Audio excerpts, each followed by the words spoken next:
Hello student, welcome to another new video.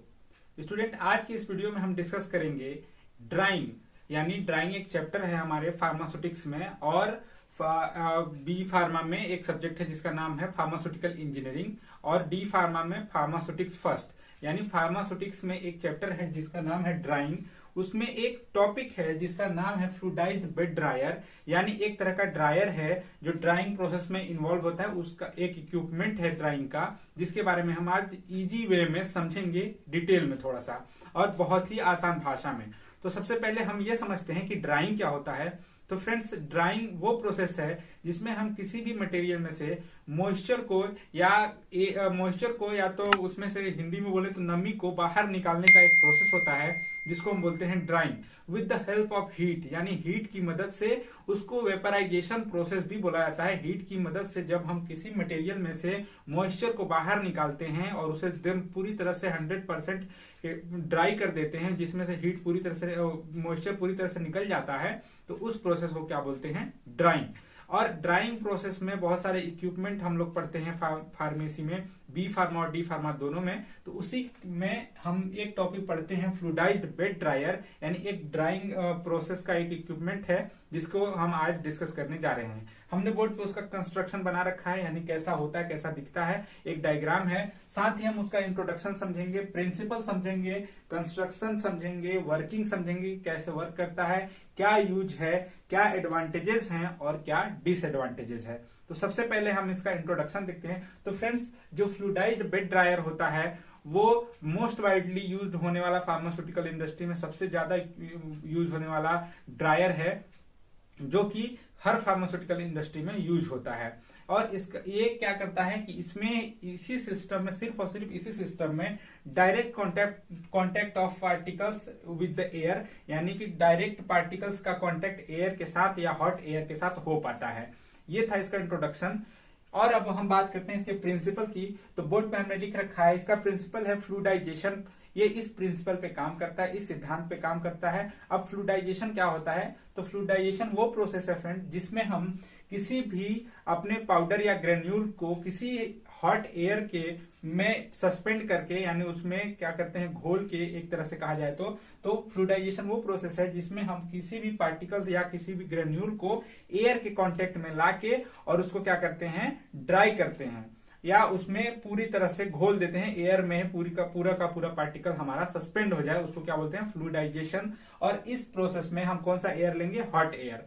और साथ ही साथ हम एक बात बताना चाहेंगे, जो हम गैस या एयर यूज कर रहे हैं वो इनर्ट होना चाहिए, यानी जो भी हम मटेरियल जिसको ड्राई करना है हमें, उसके साथ वो रिएक्ट ना करे।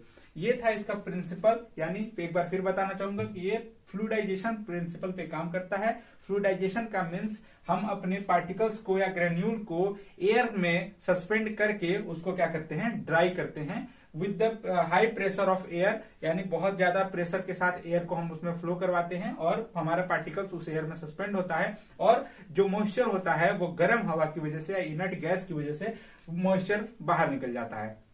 ये था इसका प्रिंसिपल। अब हम बात करते हैं इसके कंस्ट्रक्शन की, किसका बना होता है। तो बेसिकली आपको एक डायग्राम दिख रहा होगा, यहाँ पे अंदाजा आपको लग गया होगा कि एक इसमें चैम्बर होता है जो स्टेनलेस स्टील का बना होता है, और उसमें निचले भाग में हॉट एयर को प्रवाह करने की जगह बनाई जाती है, जिससे हम अपने हॉट एयर को उसमें इनलेट करवा सकें। और उसी के जस्ट ऊपर एक पोरस बेड बनाया जाता है। पोरस बेड, परफोरेटेड बेड भी बोलते हैं, यानी इसमें मतलब इस तरह का बेड जिसमें छिद्र हो, और मतलब इतना बड़ा छिद्र ना हो जिससे हम अपना मटेरियल लोड करें तो वो नीचे चला जाए, ऐसा नहीं, उस पे वो ऐसा हम बनाएंगे जो पोरस हो, जिससे हवा आर पार जा सके। तो जब हम अपना मटेरियल इसी जो पोरस बेड है, इस पे हम अपना मटेरियल रखते हैं, और यहाँ पे जो क्या कहते हैं, हॉट एयर प्रवाह करेंगे, तो ये हमारा जो एयर होगा इसी से पास आउट होके ऊपर जाएगा। अब हम बात करते हैं, और यहाँ पे दो जगह बनाई जाती है जिसको इनलेट और आउटलेट बोला जाता है। यानी इनलेट में हम अपने उस मटेरियल को डालेंगे जिसका हमें ड्राइंग करना है, जिसमें से हमें मॉइस्चर को निकालना है। इनलेट में से जब हम अपने पाउडर या ग्रेन्यूल को पोरस बेड पे रखेंगे, तो यहां से जब ड्राई हो जाएगा तो आउटलेट के थ्रू रिसीवर में रिसीव हो जाएगा। ये था इसका कंस्ट्रक्शन छोटा सा। मेनली स्टेनलेस स्टील का बना होता है, क्योंकि स्टेनलेस स्टील कोरोजन रेजिस्टेंट ज्यादा होता है, थोड़ा सा हीट रेजिस्टेंट भी होता है और जल्दी खराब नहीं होता, इसलिए इसका बना होता है। अब बात करते हैं हम इसके वर्किंग की। बहुत जरूरी कॉन्सेप्ट क्या है कि हमको वर्किंग समझ में नहीं आता, जिसकी वजह से हम एग्जाम में लिख नहीं पाते हैं कि आखिर ये वर्क कैसे करता है। तो एकदम इजी वे में मैं आपको बताऊंगा कि सबसे पहले हम क्या करते हैं, जिसका हमें ड्राई करना है उस मटेरियल को लेते हैं और इनलेट के थ्रू उसको हम अपने पोरस बेड पे, यानी जो परफोरेटेड बेड बनाया गया है उस पे हम लोड कर देते हैं। ठीक है, लोड करने के बाद क्या हुआ, यहाँ पे जब हमारा मटेरियल इकट्ठा हो जाएगा, यहाँ पे हमने एरो बना रखा है, इसका कुछ कारण है या इसका कुछ मतलब है, हम आपको बताते हैं। इसका मतलब ये है कि जब हम हॉट एयर को इसमें फिर जब फ्लो करवाएंगे बहुत हाई प्रेशर पे ही हमारा ये वर्क कर पाएगा, फ्लूइडाइजेशन हो पाएगा। तो हाई प्रेशर पर एयर जब हम फ्लो करवाएंगे इसमें, तो जो पूरा एयर है वो इस पार्टिकल्स को लेते हुए, यानी कि सस्पेंड करके अपने में पूरा जो पार्टिकल है वो एयर के साथ मिक्स होने लगेगा। मिक्स होने के बाद ये जो हमारे पूरे जो यहाँ पे मटेरियल हमने रखा था वो पूरा उठ के लिफ्ट होने लगेगा, ऊपर जाने लगेगा और इसी पूरे चेंबर में क्या करेगा, सस्पेंड हो जाएगा, घुल जाएगा। यहाँ पे हमने बना रखा है, इसी पूरे के पूरे चेंबर में हमारा पूरा पार्टिकल्स ऐसे फ्लो करने लगेगा, घुल जाएगा पूरे के पूरे एयर में। और घुलने के बाद हॉट एयर की वजह से क्या होगा, लगभग 20 से 40 मिनट तक ये प्रोसेस करना पड़ता है, कम से कम 20 और ज्यादा से ज्यादा 40, इससे ज्यादा नहीं।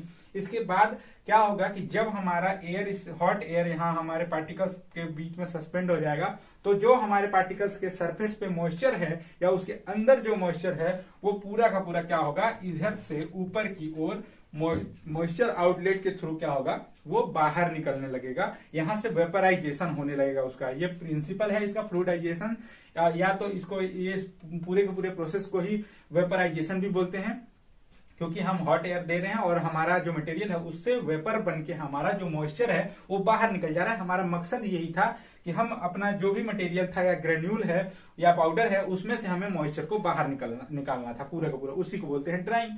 तो क्या करेंगे, जब मॉइस्चर बाहर निकल जाएगा तो पाउडर जो बचेगा, जो ड्राई पाउडर है वो यहाँ पे आउटलेट के थ्रू, ड्राई पाउडर और ग्रेन्यूल्स यहाँ पे हमें रिसीव होंगे आउटलेट के थ्रू। ये था इसका वर्क, जो आपको बहुत ही आसान भाषा में मैंने बताया। एक बार फिर बता रहा हूं कि इनलेट के थ्रू हम अपने उस मटेरियल को यहाँ पे परफोरेटेड या पोरस बेड पे लोड करेंगे, जिसको हमें सुखाना है या ड्राई करना है, और फिर हम यहाँ से हॉट एयर को बहुत ही तेज प्रेशर के साथ यहाँ इसके अंदर इनलेट कराएंगे। और जब हमारा मटेरियल इसमें सस्पेंड हो जाएगा, पूरा एयर में सस्पेंड होगा, तो यहाँ से उठेगा। जाहिर सी बात है, तेजी से हम इसको जब फ्लो कराएंगे एयर को, तो हमारा जो पाउडर वगैरह है ये इसमें उड़ जाएगा, यहाँ पे उठ जाएगा, लिफ्ट हो जाएगा ऊपर की ओर। और इस चैम्बर में थोड़ी देर तक 20 से 25 मिनट तक ये प्रोसेस होने के बाद, या 20 से 40 मिनट तक ये प्रोसेस होगा। इसके बाद इसका एयर जो है या इसका मॉइस्चर जो है उस एयर के साथ वेपर बन के यहाँ से बाहर निकल जाएगा, और जो पाउडर है, ड्राई पाउडर, जो आउटलेट हमें यहाँ पे मिल जाएगा इधर से। ये था इसका वर्किंग। अब हम समझते हैं इसके यूजेस। इसका यूज है फार्मास्यूटिकल इंडस्ट्री में टैबलेट बनाने के लिए और ग्रेनुलेशन में, और इसका 2-3 यूज और है कि ये क्या करते हैं कि इसमें मिक्सिंग में भी इसको यूज कर लेते हैं, इसको इस बेड ड्रायर को, और मिक्सिंग के साथ साथ ग्रेनुलेशन प्रोसेस में भी यूज कर लेते हैं और ड्राइंग में भी, तीनों में इसको यूज किया जा सकता है।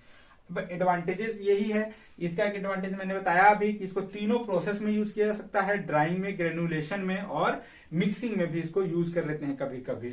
और इसका एक एडवांटेजेस और है कि ये बहुत कम टाइम कंज्यूम करता है, बहुत ही कम टाइम में ये पूरा कंप्लीट ड्राई करके हमें दे देता है। अदर ड्रायर जैसे कि ट्रे ड्रायर है, ये ज्यादा समय लेता है, उसके ये कंपैरिजन में ये जो ड्रायर है ये 20 से 40 मिनट के अंदर हमें कंप्लीट ड्राइंग करके दे देता है। और अगला इसका डिसएडवांटेजेस हम बात करते हैं। 2 डिसएडवांटेज मैं आपको बताता हूं। इसका एक डिसएडवांटेज ये है कि इसमें क्या है कि हाई प्रेशर में एयर हम क्या कहते हैं फ्लो करवाते हैं, तो जिससे हमारी एनर्जी वेस्ट होती है, और एनर्जी वेस्ट होने के साथ साथ ये क्या है कि एक्सपेंसिव है, और इसमें क्या है ये लेबर कॉस्ट ज्यादा आपको हो सकता है। थोड़ा सा इसका एक और एडवांटेजेस मैं आपको बताना चाहूंगा, जो कि बहुत अच्छा एडवांटेजेस है। इसका एडवांटेजेस में इसको ऐड किया जा सकता है कि ये जो होता है पूरा का पूरा, इसको कहीं भी इजी टू हैंडल, यानी इसको कहीं से आप एक जगह से दूसरी जगह ले जा सकते हैं, आसानी से इसको ले जाया जा सकता है। तो ये था इसका overall introduction, principle, construction, working, uses, advantages और डिसएडवांटेजेस। तो आशा करता हूं ये टॉपिक आपको समझ में आया होगा।